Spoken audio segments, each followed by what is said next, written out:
Saudara, terima kasih Anda masih menyaksikan Aceh Hari Ini. Pasokan gas LPG di Sabang masih lancar. Penyalur menyebut stok masih tersisa 80% sejak didistribusi 3 hari lalu.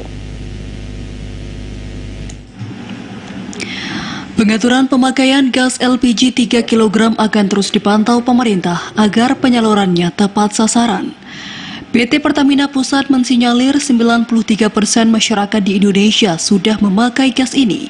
Padahal gas LPG 3 kg merupakan gas bersubsidi yang ditujukan kepada masyarakat tidak mampu.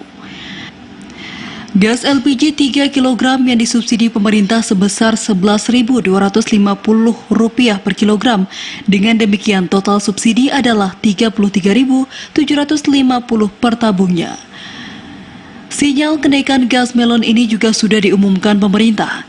Kenaikan akan dilakukan bertahap sejak 1 April, Juli, dan bulan September tahun ini. Kendati begitu, pasokan gas 3 kg di Sabang hingga pekan kedua bulan ini masih stabil. Menurut salah seorang pengelola pangkalan gas Pertamina, Wilson, saat ini stok masih mencukupi. Ia mengatakan gas LPG 3 kg masih didistribusikan kepada masyarakat yang telah didata oleh kampung setempat. Selain itu, pihaknya tidak akan menjualnya kepada yang tidak berhak.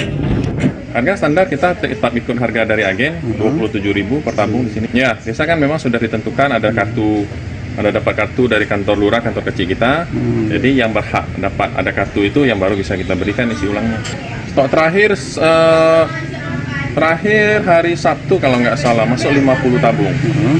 Nah, jadi dia normal kok. Setiap ada jatah itu kadang 50, kadang 40. Dirinya berharap pasokan semua jenis gas tetap lancar ke depannya.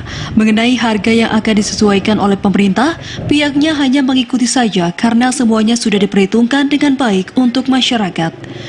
Dari Sabang, Mahfud TV Raja melaporkan.